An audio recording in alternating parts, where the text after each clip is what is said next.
آمینہ کے چاند مدینہ بلائیے، جاتی پھر خون ہی خون نظر آتا تھا۔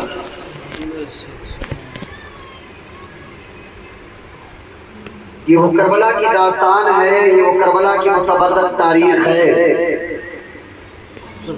جسے سننے کے بعد زبان حال سے بس یہی آواز آتی ہے کہ امام علی مقام رضی اللہ تعالیٰ علیہ مجمعین نے جو قربانی دی ہے اور اللہ تبارک و تعالیٰ کی بارگاہ میں جو قربانیاں پیش کی ہیں، فقط مقصود قدرت الہی اور شان الہی اور فرمان الہی پر راضی رہ کر کے رب تبارک و تعالیٰ کی بارگاہ میں تمام قربانیوں کو پیش کیا۔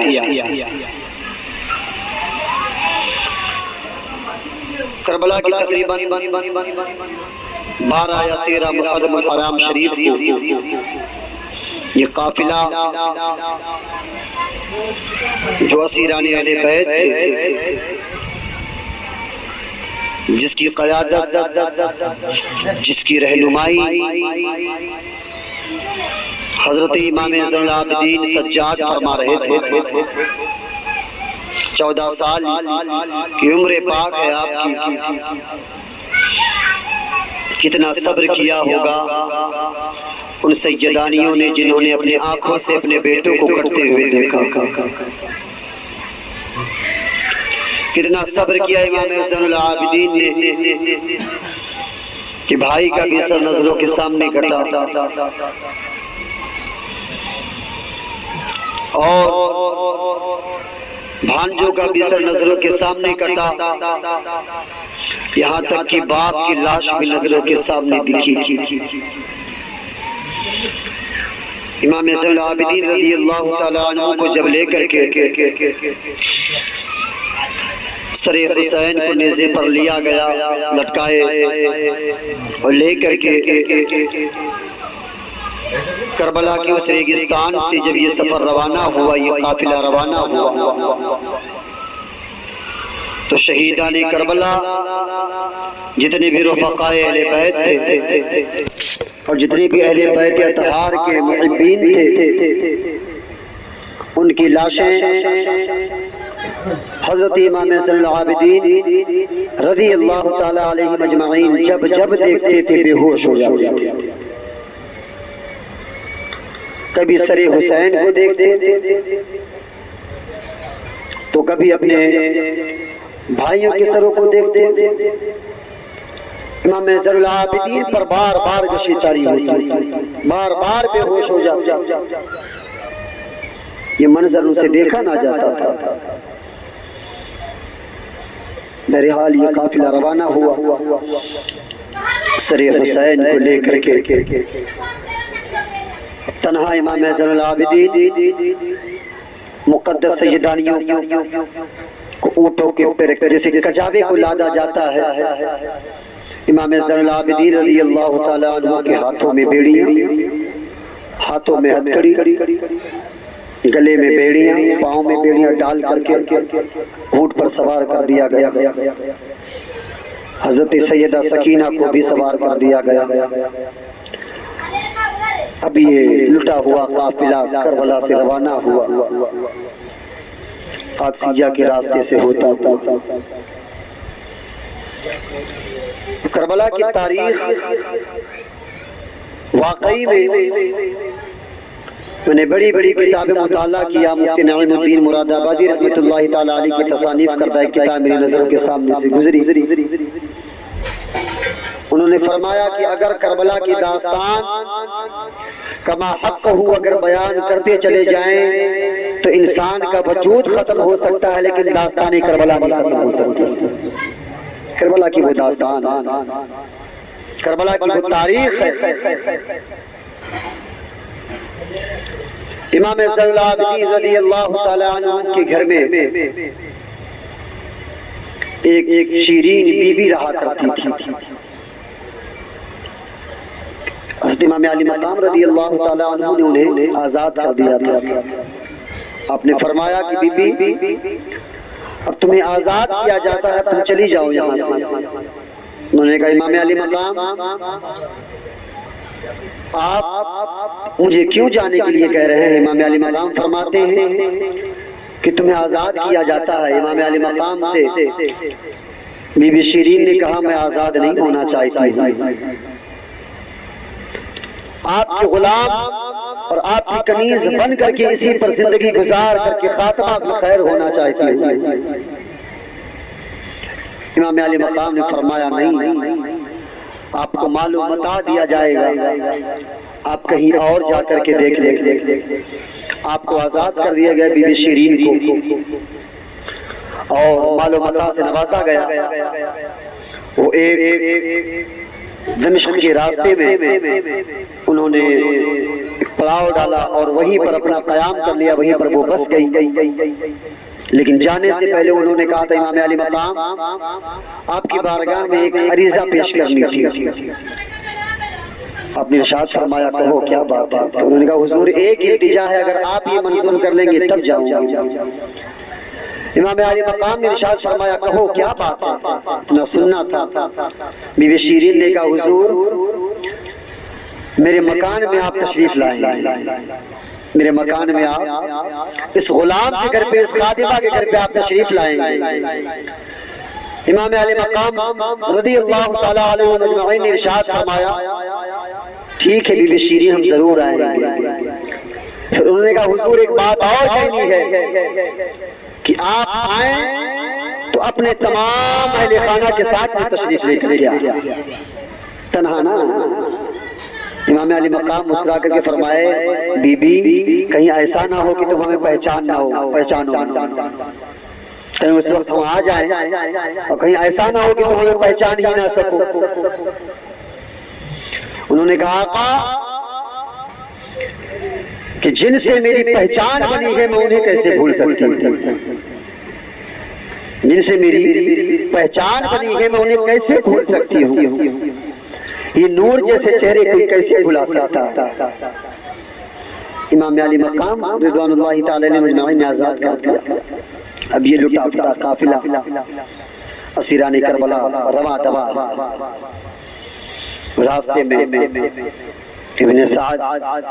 اور جو یزیدی تھے اس قافلے کو لے کر کے ایک اعلان کرایا کہ بھئی اس علاقے میں جس کا سب سے بڑا مکان ہے اس میں ہم اپنا پڑاؤ ڈالیں گے، آج کی رات قیام کریں گے. اتنا سننے کے بعد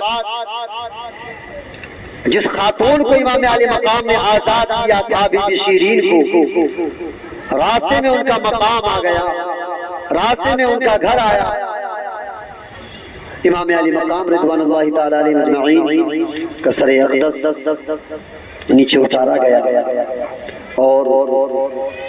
یہ یزیدی لالچی اپنے تمام کجاوے کو نیچے اتارے، اونٹوں کو پانی پلایا. اور بی بی شیرین نے کہا سب کے کھانے کا انتظام کیا، پانی کا انتظام کیا، لیکن ان یزیدی بدبختوں نے کہا کہ جو کنیزائیں ہمارے ساتھ میں آئی ہیں انہیں آنگن میں ہی بٹھا دیا جائے، اندر بیٹھنے کی جگہ نہ دی جائے. اللہ اکبر کبیرہ. آج یہی زینب ہے کہ جب حضرت علی کرم اللہ وجہ الکریم کے دور خلافت میں جب کوفہ آئی تھی آپ، تو کوفہ میں آنے کے بعد وہاں کی کنیزوں نے آپ کا خیر مقدم کیا تھا، وہاں کی کنیزوں نے آپ کا ادب و احترام کیا. اور یہی حضرت زینب ہے کہ جب کوفہ آپ آئی تھی آپ کے والد گرامی کے دور خلافت میں، تو پھر لوگوں نے بڑی ہی عزت و وقار سے نوازا تھا، بڑی ہی عزت و احترام سے نوازا تھا. جہاں پر حضرت زینب کی گزر ہوتی تھی لوگ اپنے تخت کو چھوڑ کر کے تعظیماً کھڑے ہو جایا کرتے تھے، حضرت زینب کو بٹھا دیا کرتے تھے. لوگ غلام عورتیں خادمہ بن کر کے ان کے پیچھے پیچھے چلا کرتی تھی. آج وہ زینب تنے تنہا رہ گئی ہے، آج وہ زینب ایک اسیر بن کر کے رہ گئی ہے. حضرت زینب رضی اللہ تعالیٰ حضرت سکینہ بانو کو باہر بٹھا دیا گیا. کھانا کھائے، کھانا کھانے کے بعد جب بی بی شیرین جانے لگی رات کے ایام میں، حضرت زینب نے کہا بی بی شیرین، اتنا سننا تھا کہ تڑپ گئے اور کہا کہ یہ کون ہے جو میرا نام پکار رہا ہے؟ اس نام کو تو میرے آقا حسین پکارا کرتے تھے۔ اتنا سننا تھا کہ بی بی شیرین نے کہا کہ تم ہو کون؟ بی بی شیرین نے کہا، جیسے اتنا کہا کہ تم ہو کون، حضرت زینب نے کہا کہ بابا بھائی حضرت امام علی مقام نے کہا تھا کہ شیرین کہیں ایسا نہ ہو کہ جب ہم تمہارے مکان پر اپنے پورے اہل و عیال کے ساتھ میں آئے تو تم کہیں ہمیں پہچان نہ سکو۔ آج بی بی شیرین تم جسے دیکھ رہی ہو یہ کوئی اور نہیں بلکہ یہ زینب، اور تم جس سر کو دیکھ رہی ہو یہ کوئی کسی اور کا سر نہیں ہے بلکہ ہمارے آقا اور تمہارے آقا امام علی مقام کا سر ہے۔ بی بی شیرین نے جیسے اتنا سنا، سننے کے بعد ایک کشی طاری ہوئی اور بے ہوش ہو کر کے زمین پر گری، پھر ہوش میں لایا گیا۔ بی بی شیرین نے کہا کہ میرے آقا نے کہا تھا کہ میں تمہارے گھر آؤں گا، لیکن یہ نہیں پتا تھا کہ اس حالات کے ساتھ میں گھر آئیں گے، اس حالات کے ساتھ میں گھر آئیں گے۔ مورخ نے تاریخ بیان کیا تقریباً بی بی شیرین کو 4 مرتبہ غشی طاری ہوئی، 4 مرتبہ غشی طاری ہونے کے بعد بار بار بے ہوش ہو جا رہی ہے، پھر ہوش میں آ رہی ہے۔ بی بی شیرین نے جاتے جاتے ایک جملہ کہا میں تو کبھی چھتوں پر چڑھ کر کے اپنے آقا کا انتظار کرتی تھی، کبھی نیچے اتر کے میں اپنے آقا کا انتظار کرتی تھی، آج انتظار کی گھڑیاں ختم ہو گئی، میرے آقا تشریف لے آئے، میرے آقا امام علی مقام اب تشریف لے آئے۔ اتنا جملہ کہہ کر کے بی بی شیرین نے ایک چیخ ماری اور جسم سے روح پرواز کر گئی۔ کہا اب جی کر کے کیا کرنا، آقا تو آ گئے ہیں، بی بی شیرین کا جی کر کے یہاں کوئی مطلب نہیں ہے۔ بی بی شیرین بھی انتقال کر گئی۔ ان لوگوں نے اپنا کجابہ باندھا، امام علی مقام کے سر اقدس کو لیا اور ایک چٹیل میدان کی طرف جب پہنچے، لوگوں کو پیاس کی شدت ستانے لگی، لوگ پانی نظر آیا، پانی پیے، پانی پینے کے بعد کہا کہ اب یہاں سے آگے روانہ ہوتے ہیں۔ آگے روانہ ہونے لگے تو جہاں پر یہ ابھی تک کمزور و لاغر تھے لیکن پانی پینے کے بعد ایک طاقت سی آ گئی تھی ان یزیدیوں کے اندر، امام علی مقام رضی اللہ تعالیٰ عنہ کے سر اقدس کو جس نیزے پر لوگوں نے لٹکا کر کے رکھا تھا اس نیزے کو زمین میں نصب کر دیا اور کہا کہ پانی پینے کے بعد سکم شیر ہو کر کے پھر آگے روانہ ہوا جائے۔ بہرحال یہ یزیدی ایک بعد دیگرے جا کر کے اس کو اٹھانے کی کوشش کرتے ہیں لیکن امام علی مقام کا سر جس نیزے پر ہے وہ نیزہ اٹھنے کا نام نہیں لے رہا ہے، نیزہ اٹھنے کا نام نہیں لے رہا ہے۔ امام علی مقام رضی اللہ تعالیٰ عنہ کے شجاعی و غوری طلب بات ہے کہ تمام یزیدی مل کر کے ابھی تک جس نیزے کو اٹھا کر کے چل رہے تھے اب وہ نیزہ بھی نہیں اٹھ رہا ہے، لوگ پریشان حال ہو گئے اور ایک یزیدی دوڑا بی بی زینب کی بارگاہ میں آئے، کہا بی بی زینب دیکھو کیا بات ہے، حضرت امام علی مقام رضی اللہ تعالیٰ عنہ تمہارے بھائی کا سر جس نیزے پر ہے وہ نیزہ اٹھنے کا نام نہیں لے رہا ہے۔ حضرت بی بی زینب نے کہا ذرا ان تمام قافلے والوں میں نظر ڈالو کہیں کوئی رہ تو نہیں گیا ہے، کہیں کوئی رہ تو نہیں گیا ہے۔ اتنا سننا تھا کہ ایک صدا آتی ہے، ایک آواز آتی ہے کہ زینب ہمارے قافلے میں ایک فرد کم ہے جسے سکینہ کہا جاتا ہے، سکینہ نہیں ہے، حضرت سکینہ قافلے میں نہیں ہے۔ حضرت امام علی مقام رضی اللہ تعالیٰ عنہ کے شہدائیوں بی بی زینب نے کہا کہ وہ میرا بھائی حسین باوقار ہے، وہ میرا بھائی حسین جب تک زندہ تھا تب بھی ہمارا قائد تھا، آج اس دنیا سے چلا گیا ہے تب بھی ہمیں تنہا نہیں چھوڑ کر کے جا رہا ہے، وہ رکا ہے ابھی